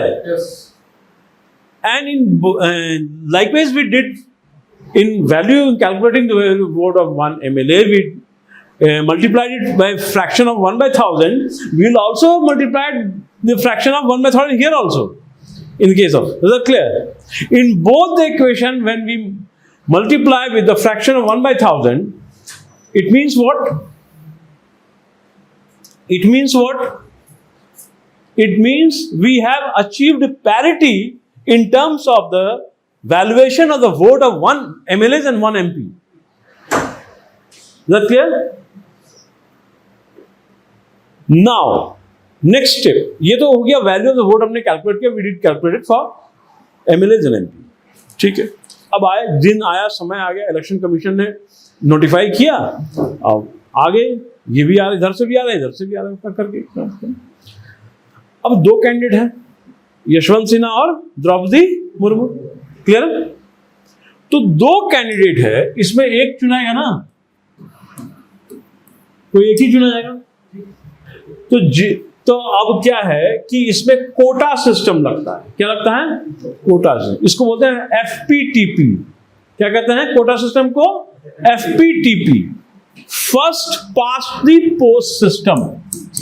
FPTP, first past the post system. FPTP, first pass the post. इसका मतलब समझ में आ रहा है? What do we mean by first pass the post system? यहां पे post का मतलब क्या है?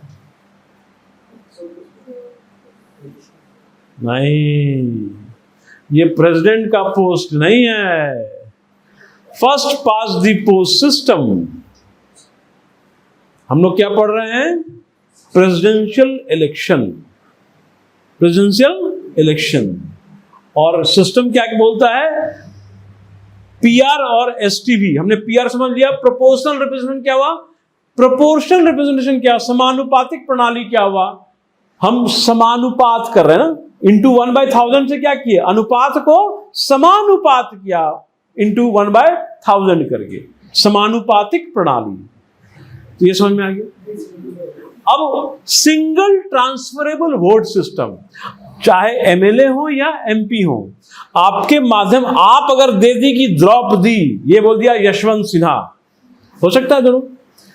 आप नहीं बोल रही हैं या आप नहीं बोल रहे हैं, आपके माध्यम से जो 1 लाख जनता जो आपको एमएलए बनाई है या एमपी बनाया है, वो जा रहे हैं, वो वोट कह रहे हैं कि ये आपके माध्यम से ना, क्योंकि आप क्या हैं? जनप्रतिनिधि हैं. आप क्या हैं? जनप्रतिनिधि हैं. आप बोले द्रौपदी, तो आप नहीं बोल रही हैं. 1 लाख जनता जो आप जिसको लीड कर रहे हैं, या आप 10 लाख जनता इसको लीड कर रहे हैं, वो बोल रहे हैं यशवंत सिन्हा. क्लियर है? इसको क्या बोलता है? Single transferable vote system. आपके माध्यम से सिंगल एमपी है ना, single MLA, single handed transferable vote system. तो समझ में आ गया? इनडायरेक्ट इलेक्शन है ना, तो सिंगल ट्रांसफरेबल वोट सिस्टम. और आपका अब आता है एफपीटीपी. आपने पीआर समझ लिया, प्रोपोर्शनल रिप्रेजेंटेशन. आपने एसटीवी समझ लिया, सिंगल ट्रांसफर वोट समझ लिया. अब आता है FPTP, first pass the post system. यहां पे पोस्ट का मतलब होता है, ये फ्रेज है, लैंप पोस्ट होता है ये, तो पिलर है. तो इस पिलर से जो सबसे पहले गुजर जाएगा वो विनर कहलाएगा. क्लियर है? फर्स्ट पास्ट, पास्ट का मतलब वहां पे गुजर जाना. ठीक है? इसको जो पीछे कर दिया वो विनर हो गया. क्लियर है? अब इसको विनर कैसे करता है? अब यहां पे एक प्रश्न होता है, कैसे लोग यहां पे विनर होगा? कैसे यहां पे लोग विनर कहलाएगा? समझ में? तो जिसने कोटा अचीव कर लिया सबसे पहले, जिसने कोटा वोट्स क्या है लिख लीजिए यहां पे. Formula for the quota, electoral quota. Formula for the electoral quota is equal to total number of valid votes polled. Total number of valid votes polled. लिखा? Divided by 2. Divided by 2 total number of valid vote, जितना valid vote हुआ divide कर दिया किससे? 2 से। यशवंत सिन्हा और divide कर, अब +1 यानी मान लो, ध्यान दो बोर्ड पे, मान लो कि वैलिड वोट हमारा 100 है, परसेंटेज में 100 है, 100 को 2 की 50 और प्लस 1 51, यानी 51% जिसको आ गया वो विनर हो गया। 51% विनर हो गया। तो लिखिए वहां पे, let us assume an example, वहां मैथमेटिक्स थोड़ा बनाओ। Let us assume this, that total percentage of votes was 100.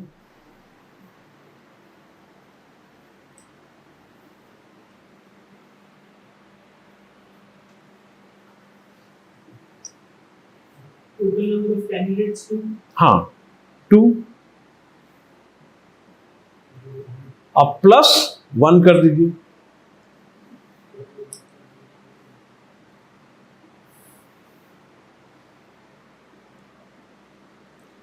That means, नीचे लिखिए, that means the winner must secure more than 50%। ठीक है, समझ में आ रहा है? Must secure more than 50% of the total valid votes polled,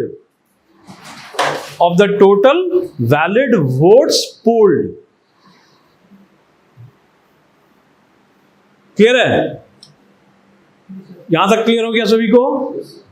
एक बार फिर से देख लो, इलेक्शन प्रोसीजर को एक बार देख लो पहले।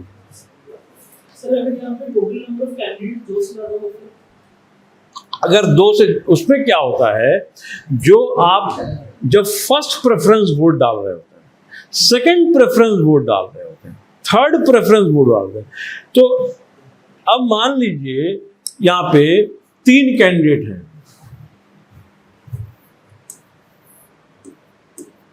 ठीक है, ध्यान से बोर्ड पे देखिए, कितना कैंडिडेट है? 3 कैंडिडेट है। तो 3 कैंडिडेट में कितने लोग ये चाह रहे हैं कि ये फर्स्ट प्रेफरेंस वोट इसको मिलेगा, कितने लोग चाह रहे हैं इसको फर्स्ट प्रेफरेंस वोट मिलेगा, कितने परसेंटेज चाह रहे हैं इसको फर्स्ट प्रेफरेंस वोट मिलेगा। ठीक है, पहले फर्स्ट प्रेफरेंस वोट की काउंटिंग होती है, क्लियर है? तो मैं मान लो आया, एक एग्जांपल, मैं इलेक्टर हूं, एमपी हूं, तो मैं इनको चाह रहा हूं पहला, दूसरे में इनको और तीसरे में इनको, ठीक है। फिर दूसरी आई ये इनको तीसरे में कर दिया, इनको दूसरे में इसको कर दिया, फिर आया ये, फिर ये कर दिया, ये भी इसको किया, ये इसको बना दिया, ऐसे कर दिया।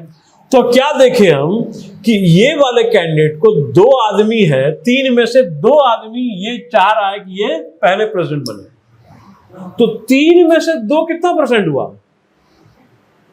मोर देन 50% हो गया। तो ये यहीं आगे निकल गया ना 3 में, तो वो 3, 4, 2 से जब अधिक होता है तो ये प्रेफरेंस वोट सिस्टम से निकाल देते हैं, ठीक है। इस बेसिस पे तो 2 ही कैंडिडेट निकलेंगे, किसमें? तो इस पूरे ग्रेडिंग सिस्टम पे 2 ही कैंडिडेट निकलेंगे। हाँ, तो अगर मान लो कि ये 50 में आया ही नहीं, तो ये उड़ जाएगा, खत्म, फुल प्रूफ है एकदम। मतलब सर जब तक मतलब एलिमिनेट नहीं होते तो हाँ बिल्कुल, करेक्ट, वेरी गुड, ठीक है।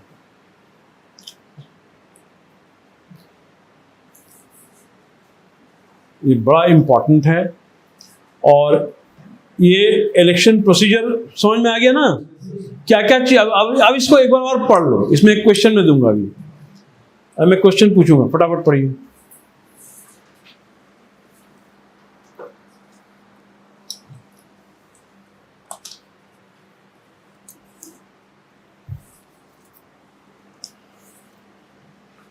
तो सर यहाँ पे टोटल परसेंटेज तो 100 ही कंसीडर करा जाएगा, 100 ही कंसीडर करा जाएगा। हाँ, टोटल 100% वैलिड, 100% वैलिड वोट होगा ना। 4 लाख हुआ, 5 उसी को 100% मान के,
देख लिया?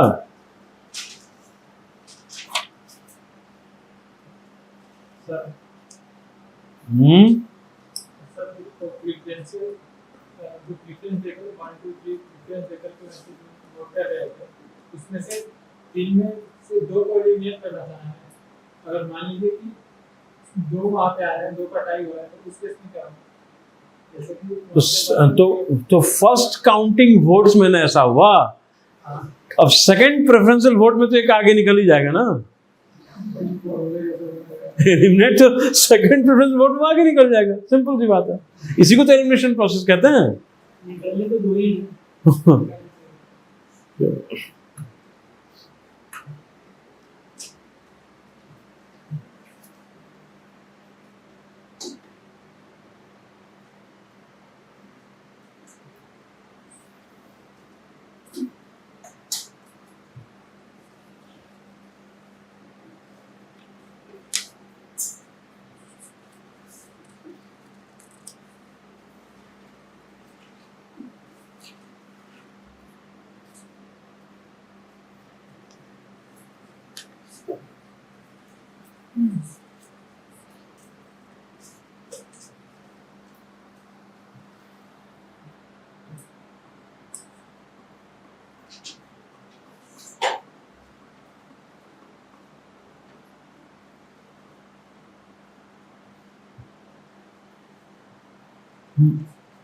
क्वेश्चन लिखेंगे?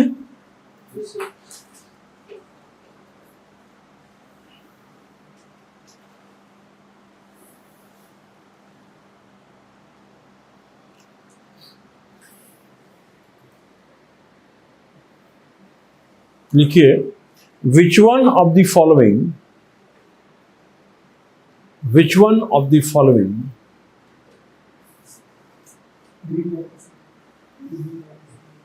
is part of the electoral college? It's part of The electoral college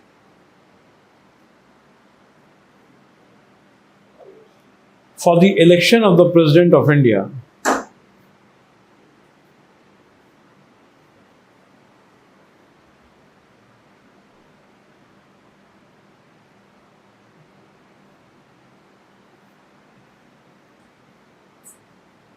But does not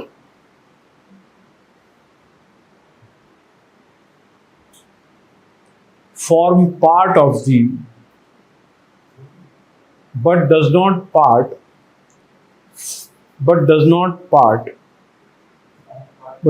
form part for his impeachment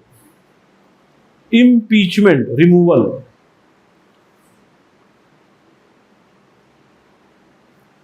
हालांकि आप लोग इम्पीचमेंट अभी नहीं पढ़े हैं, लेकिन फिर भी ये क्वेश्चन अच्छा है इसीलिए मैंने दिया है। पहला ऑप्शन है Lok Sabha, second Rajya Sabha, third state legislative councils,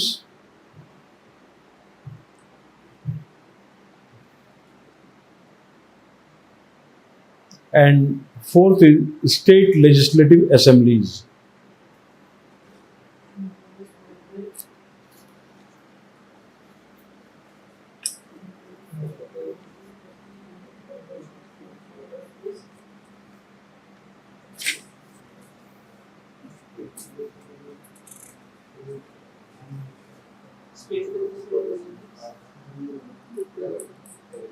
sir fourth option. Option D. State legislative assemblies. Question समझे पहले। सर इसमें ये तो बोला गया था कि उनके इलेक्टोरल पार्ट नहीं कौन-कौन से आएंगे, उसमें थर्ड ऑप्शन तो आएगा ही। क्या पहले क्वेश्चन समझाइए पहले उनको। So which one of the following is part of electoral college for the election of President of India, but does not form part of this impeachment? कौन कौन से ऑप्शन हैं? Lok Sabha, Rajya Sabha, state legislative council और state legislative assembly. Council तो first में था ही। पहला जो पार्ट है क्वेश्चन के दो पार्ट कर रहे थे, पहले पार्ट में काउंसिल तो वैसे ही कैलकुलेट हो रहा है। हम्म, सी ऑप्शन तो है। अब दूसरा पार्ट करा जाए उनकी इम्पीचमेंट के लिए, उसमें ऑप्शन सर 4 दिया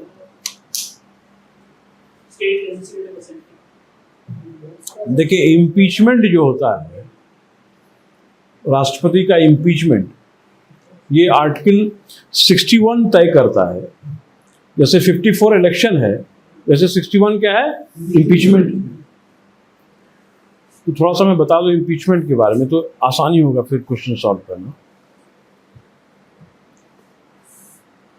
अभी लिखने नहीं, अभी समझो पहले बात को। सबसे पहले क्या होता है कि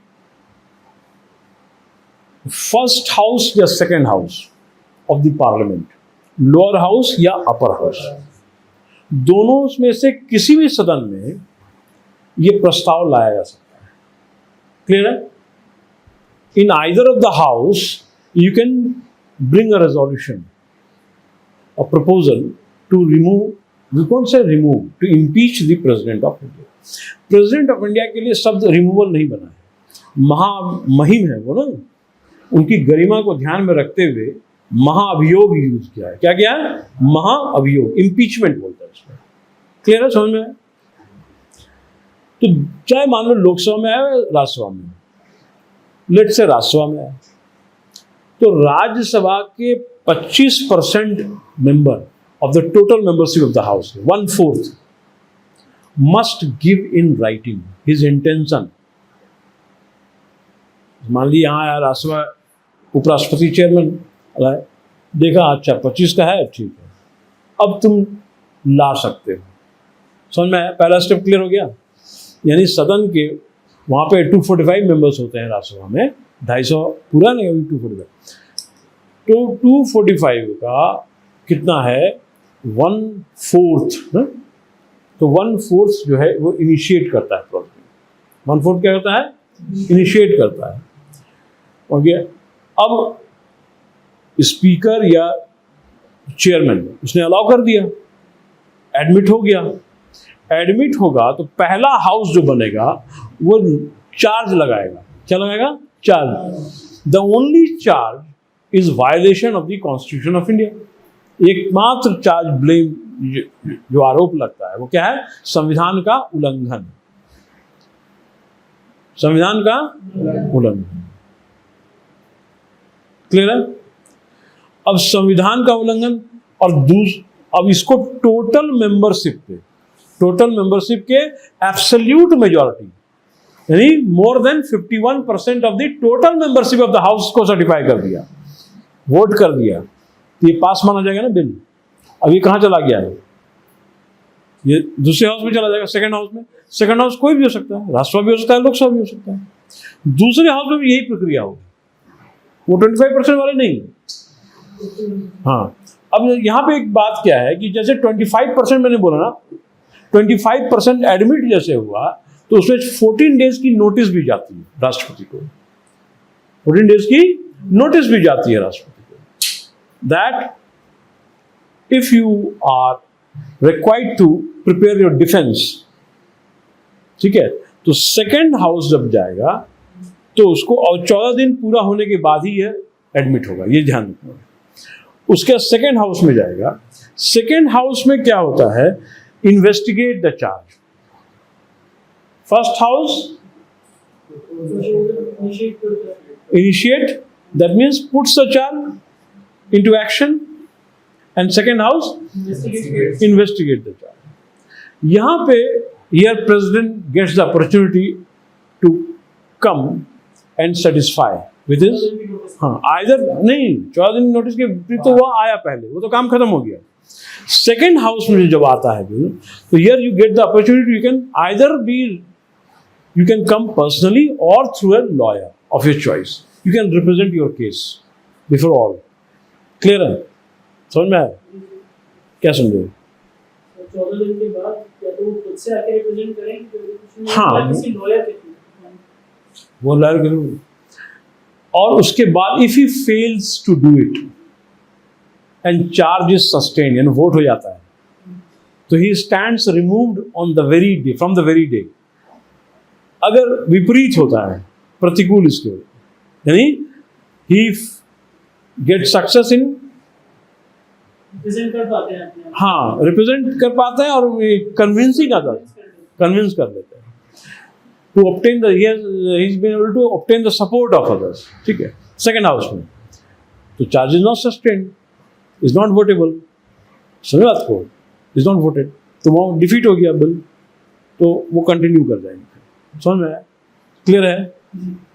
अगर सस्टेन्ड हो गया चार्ज तो, अब वोटेबल हो गया तो टर्मिनेट हो जाएगा, टर्मिनेट हो जाएगा, impeached, will stand impeached। तो बात तो कभी वही नहीं ना, राज्यसभा लोकसभा एक होते हैं सुप्रीम कोर्ट। लेकिन क्वेश्चन अब क्या है, वही देखो ऑप्शन क्वेश्चन क्या है, क्वेश्चन समझो। अब मैंने बता दिया तुम्हें, अब क्वेश्चन देखो, इसमें है कौन कौन मामला, इलेक्टोरल कॉलेज से भी है और इम्पीचमेंट से भी है। Does not part of the impeachment.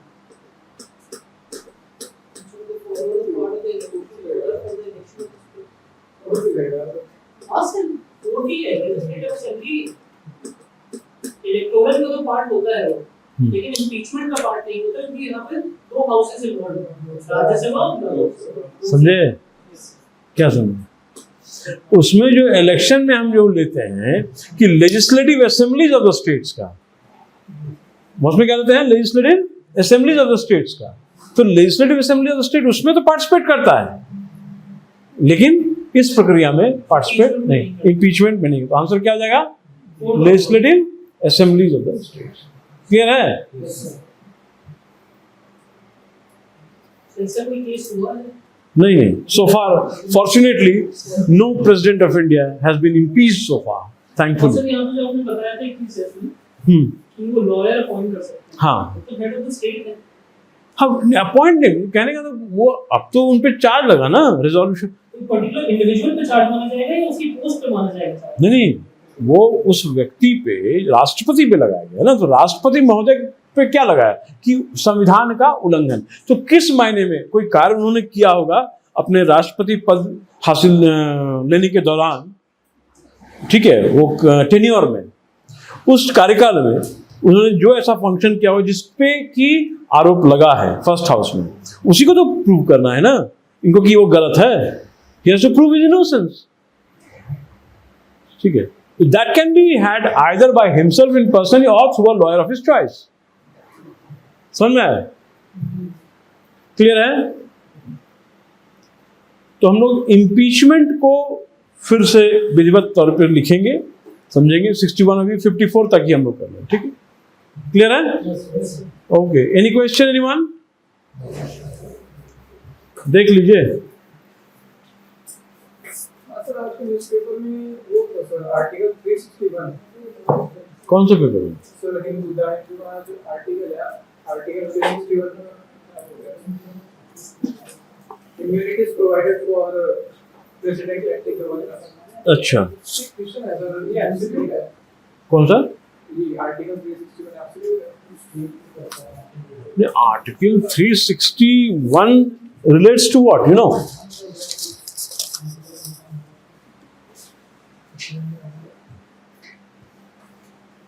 देखो, एक क्या है कि सबसे पहले there are certain conditions where president is not directly involved, right? We are talking about financial emergency and thereafter। तो फाइनेंशियल इमरजेंसी की बात अगर है, फाइनेंशियल इमरजेंसी की बात, but I don't think the subject relates to financial emergency. What is subject all about? Sir criminal charges और sir report में ये था कि एक लेडी है, उन्होंने गवर्नर ऑफ बंगाल पे, गवर्नर है बंगाल पे, उनपे सेक्सुअल हरासमेंट का केस लगाया है। सो ये इस पे लीगल केस चल सकता है, नहीं चल सकता सर? अभी ये टेन्योर मतलब चल रहा है, उन्हीं का टेन्योर चल रहा है सर, इसमें ये चल सकता है सर? जल्दी चलेगा जब अपना टेन्योर खत्म कर देंगे। दिखाना हमको लाके उसका